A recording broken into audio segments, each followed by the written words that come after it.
Eu pago o que for preciso. Só faz meu filho parar de sofrer. Foi isso que o Gustavo Moreira desabafou sozinho no corredor gelado da mansão, enquanto o choro do pequeno Luca, de apenas 2 anos, explodia lá em cima como uma sirene que ninguém conseguia desligar. A 7ª babá tinha pedido demissão antes do sol nascer. 7. Profissionais caras, treinadas, especialistas. Todas derrotadas por uma crise que parecia engolir a casa inteira. Luca tinha autismo nível 2. Quando entrava em sobrecarga, ele se encolhia num canto do quarto, balançando o corpo, as mãozinhas apertadas nos ouvidos, como se o mundo fosse alto demais, claro demais, dolorido demais. E Gustavo, que assinava contratos milionários num estalar de dedos, não conseguia comprar 5 minutos de paz para o próprio filho. A mãe do menino tinha morrido no parto. Desde então, Gustavo vivia no modo sobrevivência, noites sem dormir, café frio, culpa no peito e a sensação de estar perdendo o filho aos poucos. Para piorar, a nova esposa, Isadora, circulava pela casa com um olhar de impaciência, como se aquele menino fosse um erro que estragava a vida perfeita dela. E a avó, Dona Célia, nem fingia. Tomava chá na sala e tratava o neto como se ele não existisse. Só que naquele mesmo dia uma mulher chegou. Não era terapeuta. Não era especialista. Era só a nova faxineira Neide, bolsa gasta no ombro e olhos tranquilos. Contratada para limpar o chão e ficar invisível. Só que sem ninguém perceber, ela estava prestes a mudar tudo. E você já se sentiu impotente diante de alguém que ama? Conte nos comentários e se inscreva no canal para continuar essa história. Ele não tá chorando por birra. Ele tá pedindo socorro. A frase saiu baixa, quase um sussurro, mas atravessou Gustavo Moreira como um raio. Ele estava parado no pé da escada, o corpo pesado de cansaço, ouvindo mais uma crise de Luca explodir no andar de cima. O choro vinha quebrado, desesperado, daquele tipo que não pede colo, pede silêncio no mundo inteiro. A mulher que disse aquilo era Neide, a nova faxineira. Ela segurava o balde na mão, uniforme simples, olhar firme. Não havia julgamento ali, só verdade. Gustavo subiu as escadas quase sem sentir os pés. No quarto, Luca estava encolhido no canto, balançando o corpo, as mãos apertadas nos ouvidos, o rosto vermelho, os olhos perdidos. A luz branca do teto parecia cortar o ar. Cada barulho da casa era um ataque. Filho! Gustavo tentou, ajoelhando devagar. O menino se encolheu mais ainda. Gustavo sentiu o peito apertar. Aquela cena se repetia há meses. Terapias técnicas, manuais, especialistas. Nada parecia alcançar o filho. Atrás dele, Neide apareceu na porta. Não entrou. Não falou nada. Apenas observou. Ela reparou primeiro na luz. Sem dizer uma palavra, esticou o braço e apagou o interruptor. A claridade sumiu, ficando só a luz suave que entrava pela janela. Depois, com passos lentos, fechou a porta até quase encostar, abafando o som da casa. O quarto ficou quieto. Imperfeito, mas menos agressivo. Luca continuou balançando.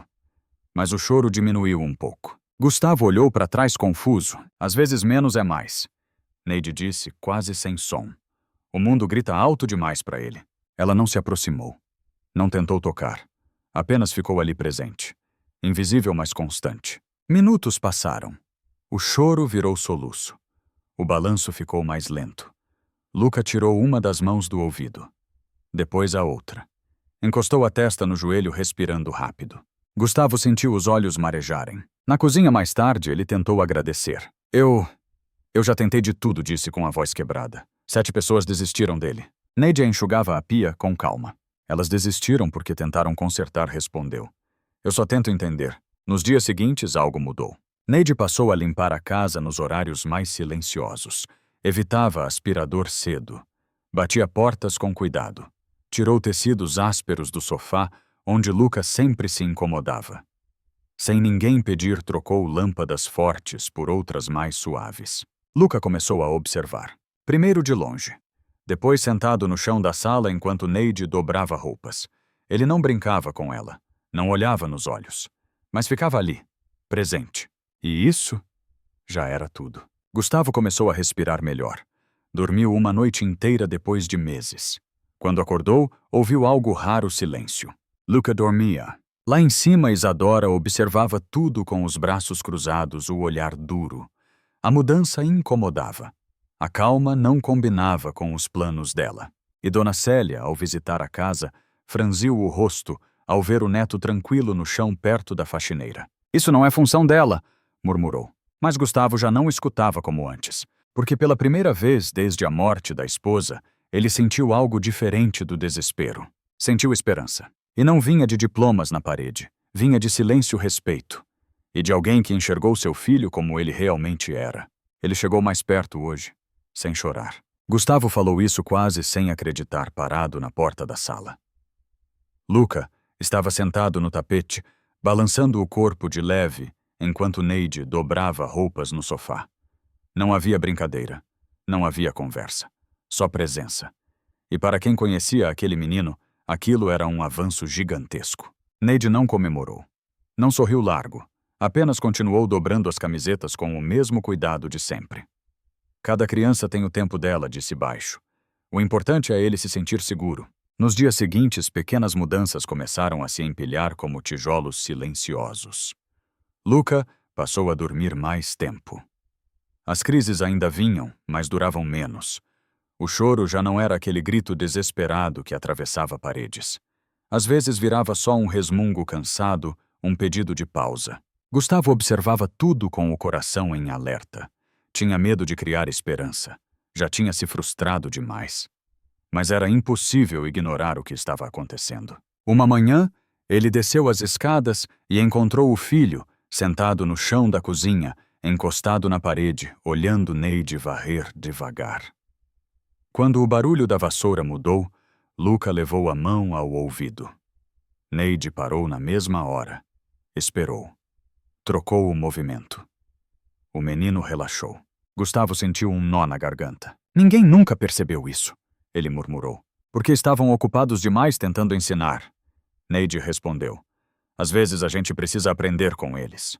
Nem tudo, porém, era calma. Isadora começou a reclamar do silêncio estranho da casa. Dizia que parecia um velório, que aquela mulher estava se metendo demais. As frases vinham sempre acompanhadas de um sorriso fino venenoso. "Ela foi contratada para limpar Gustavo, não para criar vínculo", repetia. E Dona Célia, em uma visita curta, observou a cena com desprezo contido. Luca no chão perto da faxineira, enquanto o resto da casa permanecia intocado. "Isso não é normal", disse seca. "Esse menino precisa de profissionais, não de improviso." Gustavo respirou fundo. Pela primeira vez não respondeu na hora. Mas algo dentro dele já não concordava como antes. À noite, sentado no chão do quarto do filho, ele percebeu um detalhe que o desmontou. Luca segurava um paninho velho que Neide usava para limpar os móveis. O menino cheirava o tecido, apertava entre os dedos como se fosse um porto seguro. Ele escolheu", Gustavo sussurrou. Neide ficou na porta respeitando a distância. "Ele só precisa de alguém que não invada", disse. "Alguém que fique." Gustavo lembrou da esposa. Do hospital. Da promessa que fez de proteger o filho, custasse o que custasse. E ali entendeu que proteção nem sempre é força. Às vezes é silêncio. Às vezes é sair do caminho. Mas nem todos estavam dispostos a aceitar aquela mudança. Isadora observava cada gesto com olhos atentos demais. Cada progresso parecia irritá-la. Cada noite tranquila soava como ameaça. E Neide, mesmo sem saber, começava-se a ocupar um espaço que ninguém queria dividir. Luca não falava, mas estava dizendo muita coisa. E a casa, antes fria e barulhenta, começava a mudar não por dinheiro nem por status, mas porque alguém decidiu enxergar uma criança. Do jeito que ela realmente era. "Se isso continuar assim, essa casa vai sair do controle." A frase veio seca, cortante, dita por Isadora enquanto ajustava o batom diante do espelho da sala. Ela não olhava para Gustavo, mas ele sentiu o peso daquelas palavras como um aviso, ou uma ameaça. Desde que Luca começara a dormir melhor, a casa mudara de ritmo. Não havia mais gritos atravessando a madrugada, nem portas batendo de nervoso. O silêncio antes opressor agora era diferente. Um silêncio possível, vivo. Mas para Isadora aquilo era insuportável. Essa mulher está confundindo as coisas. Ela continuou. Não foi para isso que você a contratou. Gustavo respirou fundo. Do corredor dava para ver Luca sentado no chão do quarto, alinhando carrinhos em silêncio. Neide estava sentada perto da porta, dobrando panos sem invadir o espaço do menino. Ele estava calmo. Presente. Ela não fez nada além de respeitar nosso filho. Gustavo respondeu num tom que ele mesmo estranhou. Estava firme. Isadora virou-se devagar. Nosso riu sem humor. Gustavo, ele mal fala. Mal olha pra gente. Você está romantizando uma situação que precisa de controle. A palavra ficou no ar, controle. Naquela noite, Dona Célia apareceu sem avisar. Entrou com o mesmo perfume forte, o mesmo olhar avaliador. Sentou-se no sofá, ignorando o neto que passava pela sala. Eu observei, disse cruzando as pernas. E não gosto do que estou vendo. Neide continuou limpando a estante em silêncio. Esse menino precisa de limites, não de permissividade, continuou a avó. E essa funcionária está ultrapassando fronteiras. Ela está ajudando, o Luca, Gustavo rebateu, sentindo o sangue ferver. Algo que ninguém conseguiu antes. Dona Célia suspirou como quem fala com uma criança teimosa. Você está cansado, emocionalmente fragilizado. Isso te faz confundir gratidão com dependência. Neide sentiu o golpe, mas não reagiu. Já tinha ouvido aquilo antes em outras casas com outras palavras. Mais tarde, no quarto de Luca, Gustavo observou o filho brincar com uma caixa de texturas que Neide improvisara com panos, esponjas e objetos simples. O menino tocava, cheirava, afastava, o que incomodava. Escolhia. Ele nunca escolheu nada, Gustavo sussurrou. Porque nunca perguntaram. Neide respondeu. Na madrugada uma crise veio. Não como antes. Luca começou a resmungar inquieto. Gustavo correu o coração disparado, antes que tentasse qualquer coisa. Neide apagou a luz forte e fechou a cortina. Sentou no chão de costas para ele sem tocar. Luca chorou. E parou. Sentou perto dela. Encostou o ombro no braço dela por um segundo. Um segundo que pareceu eterno. Gustavo chorou em silêncio. Na manhã seguinte, Isadora fez as malas. Eu não vou viver numa casa em que uma faxineira manda mais que eu, disse fria. Ou ela sai ou eu saio. Gustavo ficou parado. Pela primeira vez não implorou. Não discutiu. Então? Vai, respondeu. Isadora o encarou incrédula. Depois saiu batendo a porta. Dona Célia ligou mais tarde. Disse que ele estava cometendo um erro irreversível, que aquela mulher estava se infiltrando. Gustavo desligou. Naquele dia, sentado no chão da sala com Luca brincando perto e Neide dobrando roupas ao lado, ele entendeu algo que mudava tudo. Algumas pessoas entram na nossa vida para mandar.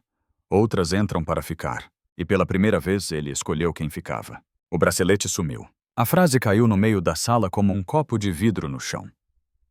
Isadora estava em pé, celular, na mão, voz trêmula na medida certa para parecer vítima. Gustavo levantou devagar do sofá, ainda tentando entender. Neide, que dobrava roupas na poltrona, sentiu o estômago gelar antes mesmo de saber do que se tratava. O bracelete de diamantes, aquele que você me deu no aniversário? Isadora continuou. Vale mais de 50 mil reais. Eu deixei no quarto. Agora não está mais lá. Gustavo franziu a testa. Tem certeza? Talvez esteja em outro lugar. Isadora respirou fundo como quem luta contra o choro. Eu procurei em tudo. E hoje? Ela fez uma pausa calculada. Hoje só a Neide entrou no nosso quarto. O silêncio ficou pesado demais. Neide sentiu o rosto queimar. Endireitou a postura sem levantar a voz. Eu troquei a roupa de cama como sempre. Não toquei em nada pessoal. Isadora a encarou com um olhar frio, quase triunfante. Eu não estou acusando ninguém. Só estou dizendo o que aconteceu. Gustavo sentiu o chão balançar. Olhou para Neide. Não viu culpa. Viu susto, dor, aquela mesma dor antiga de quem já foi apontada antes. Eu acredito nela, disse firme. Isadora virou rápido. Você está me chamando de mentirosa? Não. Estou dizendo que a Neide não faria isso. Isadora puxou o ar ofendida. Então vamos chamar a polícia, disparou. Ou você prefere que a gente resolva do nosso jeito? Neide engoliu seco. Podem revistar minhas coisas, disse baixinho. Eu não tenho nada a esconder. Minutos depois estavam no pequeno quarto de serviço. Poucas roupas, uma mala simples, uma bíblia gasta na cabeceira. Gustavo abriu gavetas com cuidado. Nada. Olhou embaixo da cama. Nada. Um alívio tímido começou a surgir. Viu, ele disse. Isadora cruzou os braços. Falta o banheiro. Gustavo suspirou cansado e abriu o armário do espelho. O mundo parou. Lá estava o bracelete. Brilhando. Neide sentiu as pernas fraquejarem. Não. Sussurrou. Isso não é meu. Eu nunca vi isso. Isadora levou a mão à boca, fingindo choque. Meu Deus! Então estava aqui o tempo todo! Gustavo segurava a joia como se queimasse. Como isso veio parar aqui? Perguntou a voz falhando. Neide encarou Isadora, os olhos cheios d'água. Foi você! Você colocou isso aqui! Isadora riu, incrédula. Olha o absurdo que você está dizendo. Gustavo fechou os olhos por um segundo. Quando abriu a decisão, já estava tomada errada, mas tomada. Neide. A voz saiu vazia. Eu preciso que você vá embora. Agora. Gustavo, por favor, ela chorou. Você me conhece. Olha pro Luca. Você sabe. Ele não conseguiu sustentar o olhar. Eu não consigo lidar com isso agora. Neide arrumou suas poucas coisas em silêncio. Antes de sair, parou na porta do quarto de Luca. O menino dormia tranquilo, abraçado ao paninho velho. Ela chorou sem som. Desculpa, sussurrou. Eu tentei. Quando a porta se fechou, a casa pareceu encolher. Naquela noite, Luca não dormiu. Chorou como antes. Gritou. Balançou o corpo. Nada funcionava. Gustavo tentou apagar luzes, fechar cortinas, imitar gestos. Não adiantou. O menino parecia procurar alguém. No chão do quarto exausto, Gustavo entendeu tarde demais. Ele tinha deixado o medo falar mais alto que a verdade e tinha afastado a única pessoa que realmente enxergou seu filho. E quando a madrugada chegou junto com o choro que não cessava, uma certeza rasgou o peito dele. Ele tinha cometido o pior erro da sua vida. Ela não roubou. Eu sei disso agora. Mas talvez seja tarde demais. Gustavo disse isso sentado no chão do quarto do filho, com Luca chorando sem parar no colo. O menino se debatia mãos nos ouvidos, o corpo rígido, como se o mundo tivesse voltado a machucar de uma vez. Nada funcionava. As luzes baixas, o silêncio forçado, o colo do pai. Faltava algo. Faltava Neide. A madrugada virou manhã sem que ninguém dormisse. Quando o sol entrou pela janela, Gustavo já tinha entendido. O bracelete não era o problema. O problema era o medo que ele tinha deixado decidir por ele. O medo de perder o controle. O medo do julgamento. O medo de admitir que aquela mulher simples tinha feito o que dinheiro nenhum conseguiu. No café da manhã, Isadora apareceu tranquila demais. Você parece péssimo, comentou mexendo no celular.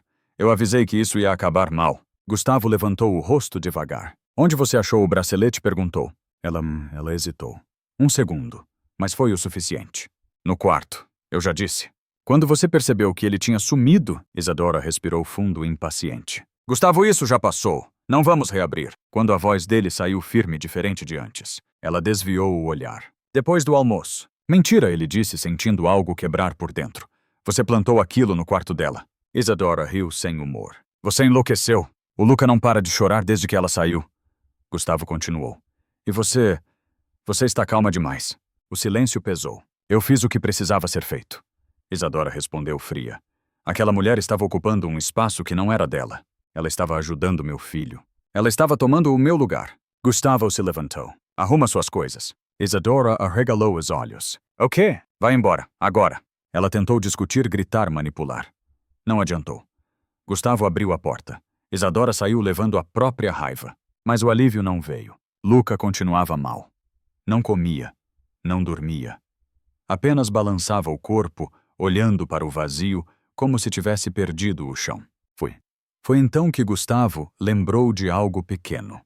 Uma conversa antiga. Neide tinha mencionado uma igreja perto do centro onde ajudava aos sábados. Ele foi. A igreja era simples. Bancos de madeira, cheiro de vela e silêncio respeitoso. Lá no fundo, sentada sozinha, estava Neide. Os olhos inchados, as mãos entrelaçadas. Neide, Gustavo chamou. Ela levantou o rosto surpresa e dor. Por que você veio? Gustavo sentou ao lado dela. Para pedir perdão. Eu errei. Eu deixei o medo falar mais alto. Ela respirou fundo. Você acreditou nela. Eu sei. E isso me envergonha todos os dias. Neide ficou em silêncio por um tempo. Depois falou com a voz quebrada. Eu tive um filho, disse. Autista. Nível 3. O nome dele era Mateus. Gustavo sentiu o peito apertar. Eu trabalhava demais. Um dia deixei ele com alguém. Ela parou. A medicação foi errada. Ele morreu dormindo. As lágrimas vieram. Quando vi o Luca, foi como se eu tivesse uma segunda chance. Mas eu não posso voltar para um lugar onde sou descartável. Gustavo engoliu o choro. Volta. Não como funcionária. Volta como alguém da família. Eu prometo te proteger. Prometo ouvir. Prometo não te abandonar de novo. Neide olhou para frente, depois fechou os olhos. Eu volto, pelo Luca. Quando chegaram à casa, o choro vinha do andar de cima. Luca. Neide chamou, entrando no quarto. O menino parou, olhou, desceu da cama e caminhou direto até ela. Neide o abraçou, chorando. Gustavo na porta, entendeu: algumas pessoas não entram na nossa vida por acaso. Elas entram para salvar. A senhora está acusando essa mulher de quê, exatamente? A pergunta do policial ecoou na sala silenciosa. Gustavo ficou imóvel por um segundo, sentindo o coração bater nos ouvidos. À sua frente, Dona Célia mantinha a postura ereta, fria, com a bolsa apertada contra o braço. Atrás dela, 2 policiais observavam a cena com atenção. Neide, parada perto da escada, parecia menor do que nunca. De furto, respondeu à avó sem hesitar. Um bracelete de alto valor. Já houve confissão indireta e provas. Isso é mentira, Gustavo disse, dando um passo à frente. Essa acusação foi armada. Dona Célia virou-se devagar. Gustavo, não complique as coisas. Você está emocionalmente envolvido demais para pensar com clareza. Neide sentiu o chão sumir. As mãos tremiam, mas ela não abaixou a cabeça. Não de novo. Eu não roubei nada, disse com a voz baixa, porém firme. Nunca roubei nada em casa nenhuma. Um dos policiais pediu calma e começou a fazer perguntas. Onde o objeto foi encontrado, quem teve acesso, quem fez a denúncia. As respostas de Dona Célia eram ensaiadas demais, certas demais. Foi quando Luca apareceu no topo da escada. O menino estava inquieto, balançando o corpo, os dedos pressionando os ouvidos.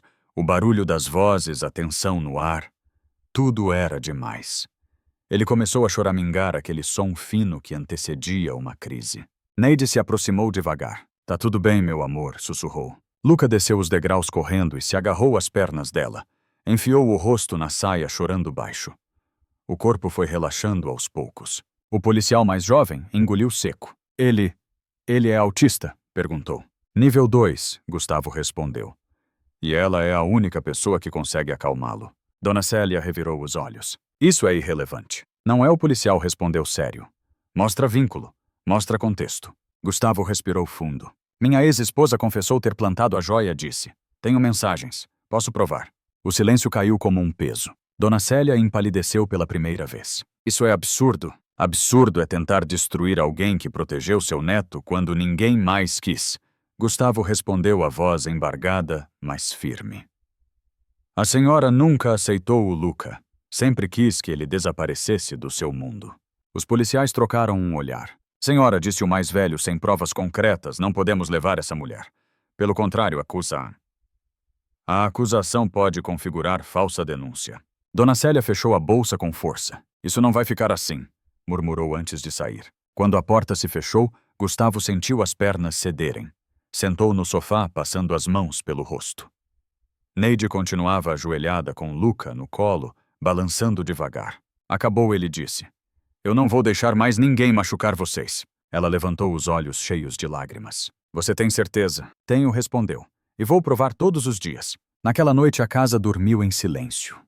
Um silêncio diferente. Seguro. Luca adormeceu abraçado a Neide.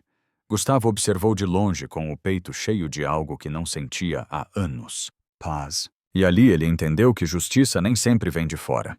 Às vezes começa quando a gente decide proteger quem ama, custe o que custar. A casa acordou diferente nos dias seguintes.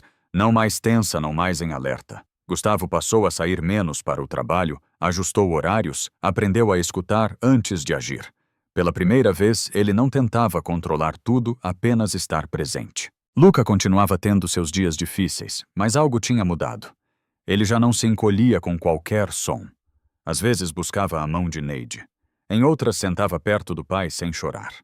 Pequenos gestos que, para quem vivia aquilo, eram gigantes. Neide também mudou. Já não andava com medo de errar, de ser descartada. Pela primeira vez desde a perda do filho, ela sentia que pertencia a um lugar. Não como empregada, como alguém vista, respeitada, necessária. Uma tarde, sentados no quintal. Gustavo disse algo que ficou marcado. Essa casa nunca foi tão rica quanto agora. Neide entendeu. Riqueza não era o tamanho das paredes nem o valor dos móveis. Era o silêncio seguro. Era o choro que encontrava colo. Era um menino autista sendo amado do jeito que ele é. E ali, sem promessas grandiosas, aquela família começou de verdade. Nem tudo que é valioso faz barulho. Às vezes, quem mais transforma a nossa vida é quem chega em silêncio sem títulos, sem status, apenas com humanidade. Amar não é consertar o outro. É aceitar. É proteger. É ficar mesmo quando é difícil.